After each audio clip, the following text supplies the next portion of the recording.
So I finally traveled to the village for the new year, and there is this thing I am noticing that people do.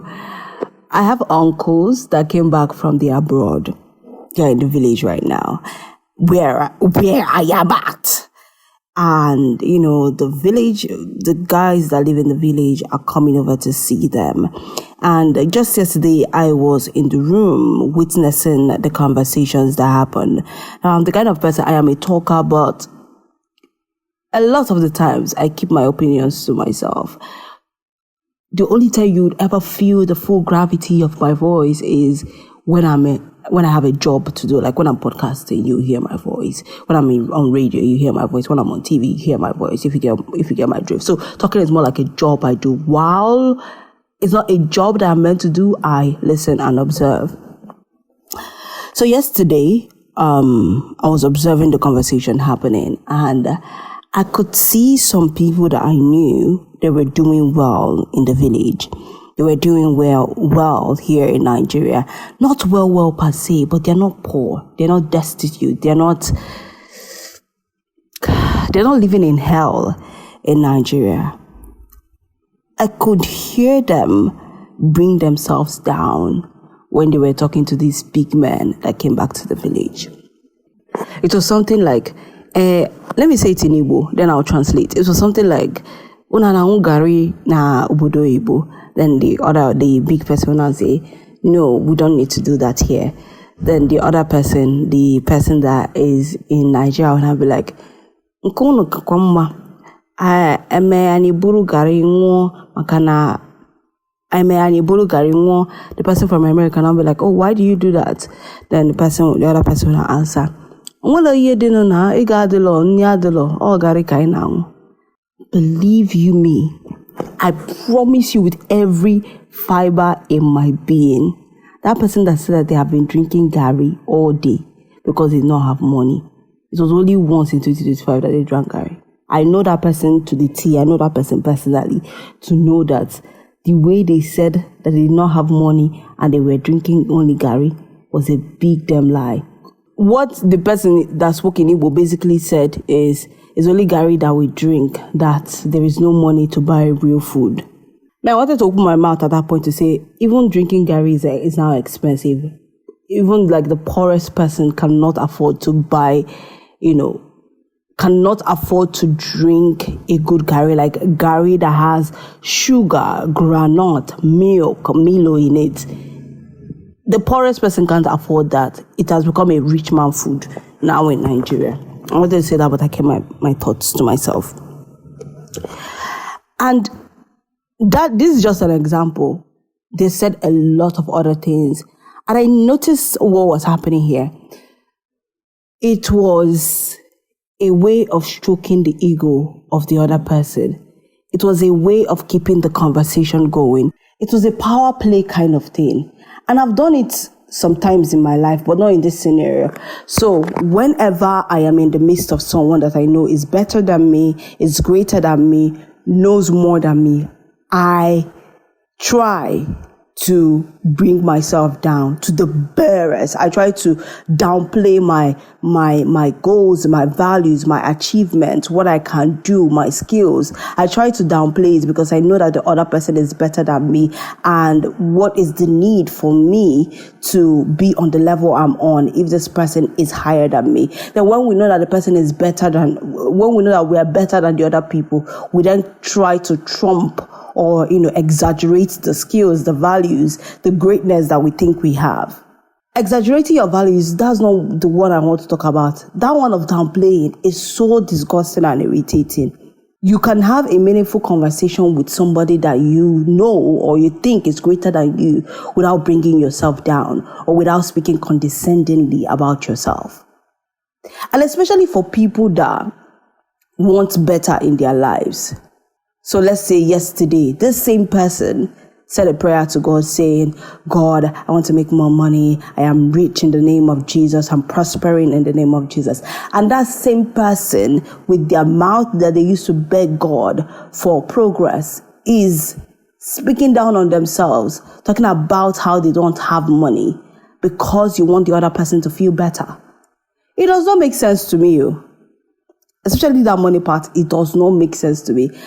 For my skills, yeah, I could. In fact, none of them make sense, because if you speak down on your skills, it plays in how you show up, especially in the midst of that person.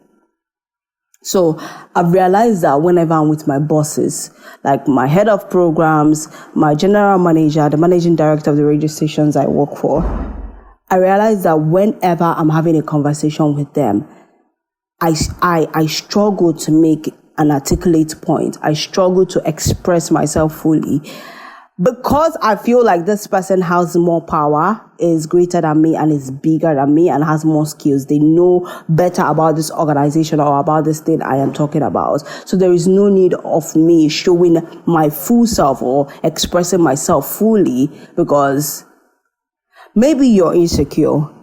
Maybe you don't think that what you have to offer is okay.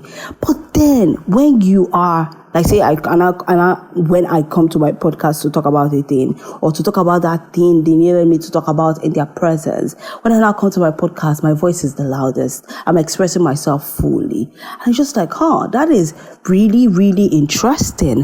Why does greatness make you shrink? Why does greatness make you look down on yourself? Greatness is meant to, stretch you. Greatness is meant to bring you up to the level of the other person, not the other way around. And honestly, thinking about it is the way you see yourself, and the belief you have in yourself. Because if I trusted myself enough, if I recognized that my skills were important, that what I had to say mattered, that my perspective is extraordinary, I would not speak down on myself. I will not say, it doesn't matter. Okay, yes. We are saying, okay, yes. Whereas you know that what you're saying in your head makes absolute sense. You need to come to a place of being aware. So it's awareness that helped me see this thing. And honestly, the reason why I noticed it immediately was because I've noticed it with myself. So I wanted to yell at these people that were, bringing themselves down and making themselves financially unstable, to just shut up. You can say the reality of your life while aiming for more. Like we know that this person from America, he's a big man. He has a lot of money that you don't have, but you were not doing poorly in Nigeria. A great conversation could possibly be, we are getting by, you are budgeting. You are trying to, find, some people are surviving in Nigeria. People. I don't want you to skew reality or, fantasize reality. Say it as it is. You did not drink Gary, period. If you drank Gary, that is a different story. But you did not drink Gary. You know that you didn't struggle like that to buy food this year. You understand? You did not struggle at all to buy food. You did not struggle to buy some things. You got by very well financially. But this person is richer than you there in the America. So you can rightly say, I did well for myself this year. I budgeted, I saved, my job paid more, and really I could, use more money. I'm looking to invest in something else. I'm looking to get promoted. I'm looking to do more with, I'm looking to make more money this year. That is a conversation I think that person would also love to have. Because when you do that power thing of, because this person is greater than me, let me, be under them, you will not have a valuable conversation with the person. You've already made yourself low. So they're going to speak to you lowly. Not in an insulting way, but they would kind of like not give you you will not have a quality conversation.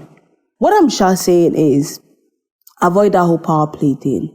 Be honest about where you are at when you're having a conversation with somebody that you think is great. Rise to the level that you are in. If you're talking to your boss, be articulate about your skills and how you have contributed to the organization.